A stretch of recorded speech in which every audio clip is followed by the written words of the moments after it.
ये शालीमार की वजह से हुआ है।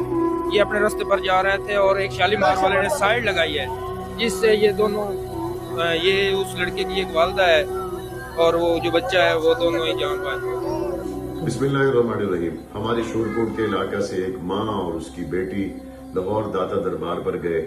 लाहौर के इलाका में गटर का ढक्कन न होने की वजह से माँ और बेटी दोनों उसमें गिर गए। 3 किलोमीटर के बाद उनकी लाश मिली और हुकूमती गफलत के सबब जो जान जाया हुई उस पर हुकूमत पंजाब ने जो कुछ किया सारी कौम के सामने। अहम बात यह है कि जिस ठेकेदार ने उस रोड को बनाया और उस पर गटर का ढक्कन नहीं लगाया, उससे 1 करोड़ रुपया लेकर शोरकोट में उस खानदान के वरसा को दियत के तौर पर दिया गया। अच्छा इकदाम है। जाने वाले तो वापस नहीं आ सकते।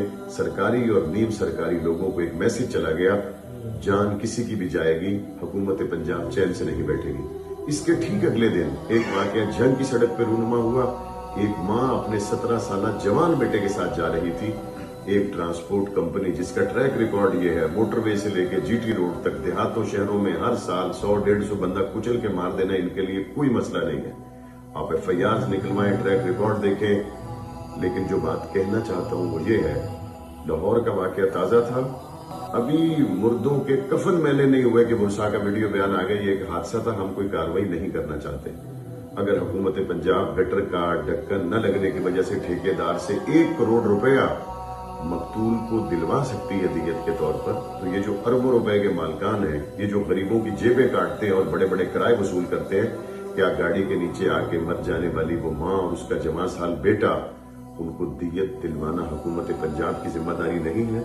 क्या जंग में ये माँ और इसका जवां साला बेटा ये पंजाब के और पाकिस्तान की शहरी नहीं है? हुकूमत पंजाब को चाहिए वो तमाम ट्रांसपोर्ट कंपनियां, बिलखुसूस हमारे जंग में चलने वाली, जिसकी FIRs की और हादसात की तादाद शायद पंजाब में सबसे ज्यादा है, इनकी FIRs खुलवाएं।